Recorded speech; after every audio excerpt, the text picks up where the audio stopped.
Hello. Yes, I'm talking to myself. Just trying to get some filming done, then I gotta go mow the lawn.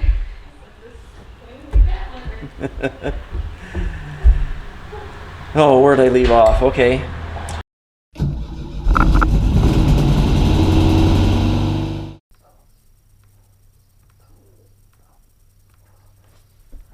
Let's kick her up 30. So I'll hit plus. I'll go 6. And then hit OK. Bam.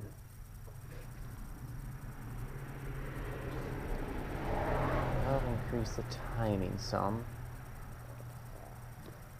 Alright. Well, hey. How you guys doing today? I'm busy trying to wake Simon up here from a long winter's nap here, or when he was hibernating. And yeah, got the laptop out here. Weather's starting to get better. It's been a really weird spring.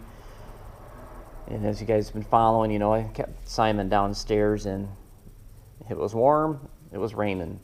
If it wasn't raining, it was cold. So there was no reason to pull him up. But yeah, we are really fast approaching June, and I've got some stuff to do here to Simon. And first thing I got to do is I got to get some tuning done. I'd like to take you guys for a ride, but Simon's kind of been misbehaving, not really enjoying his wake up here. There's been a few things. One is the charging system. The charging system, I don't trust it. My gauge sometimes shows it's charging, other times it shows it's not.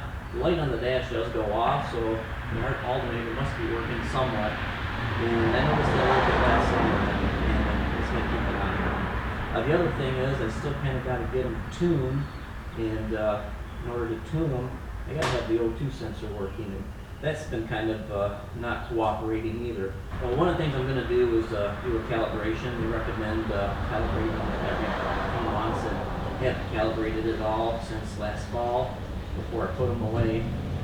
So I'll cross the fingers and hope that takes care of it. If not, I've got another O2 sensor. Let's have to change it out. And with the LC2, it's a little easier to calibrate. You just basically unplug it, power the ignition on, power it off, plug it back in,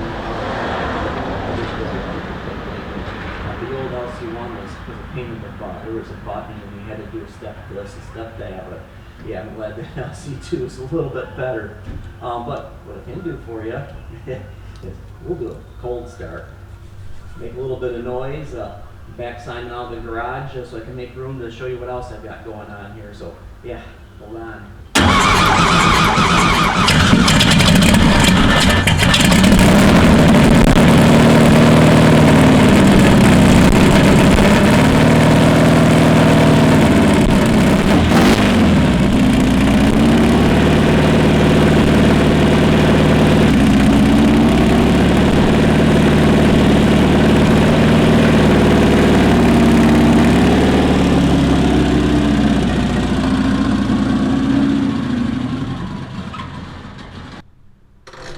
All right, back in the garage. And one of the things I've been doing is, like I said, I've been tuning, and I've been tuning with the tablet here and with the laptop. Usually I go get a data pull with this. I haven't quite figured it out, but if you've been following, you know I've switched over to the MS3. The MS3 is actually got a SD card in it, so you can, neighbors are a little happy over there. But anyways, if you've been following along, MS3 is got a SD card in it, and you can actually data log on there, but I haven't quite opened that whole part of the program up yet to see how that all works. So I've been doing it the old-fashioned way, but I tell you, switch it over to the MS3, trying to figure out how to get the file onto my MS Droid app that I use on the tablet was a lot of fun. Maybe you guys are interested. I probably will. There wasn't even a video out out there in the YouTube land for this, so maybe I'll try to make one here when I get a minute. It should hopefully be a short one, but yeah, if you guys remember, got the heads here. Remember, I bought this set of new heads. I haven't installed them yet. I want to wait till I get the computer all figured out, and then I'll be pulling the engine and the transmission to fix a few things. And I kind of got to have that done towards the middle of July, because that's when the big bug race is. Hopefully I can make it. Like I said, we're fast approaching June. June is next week, and yeah, it'll give me about 4 to 6 weeks to get this all done. You know, reinstall heads and fix fourth gear. Definitely have to get fourth gear fixed before.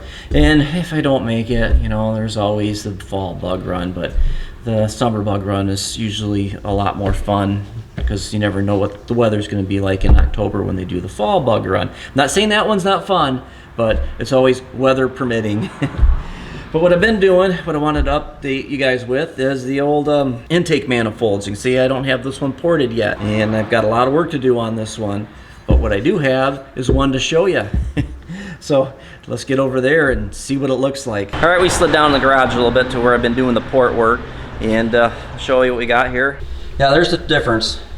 This is one that's pretty much finished. Got it all finished up there and all opened up. And here's one I gotta continue grinding on. A lot of material in there to remove.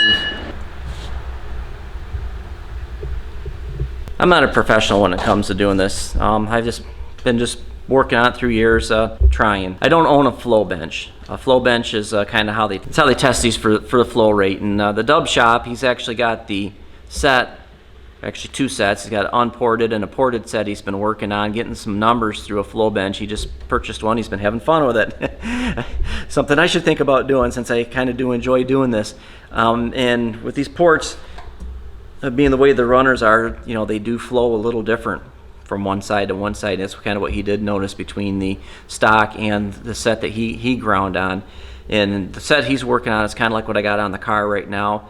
And I've already got mine match ported to those heads. But since I'm doing the upgrade with the new heads, I wanted had to go with these big beefy manifolds in order to get these to match port. CB did say they could do it over at their shop, but it was like $300 or $350 to do it.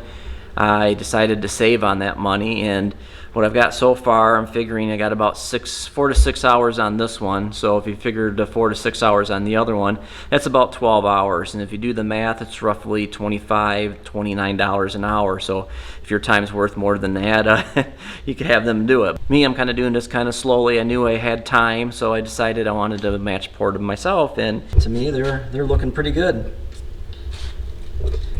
Now, one thing I did do, and I don't know if it's a bad thing or a good thing, but this head, if you can see in there where or not head, this is a manifold, where the hole is drilled for the fuel injector, there's a bunch of meat in there. I'm not going to have to take so much off on this one because they're not as bad. Get a pointer. But up in there, you can kind of see, hopefully you can see there's a ridge in there. I took that on this one.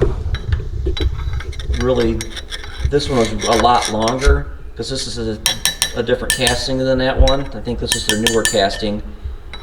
And I opened it all up.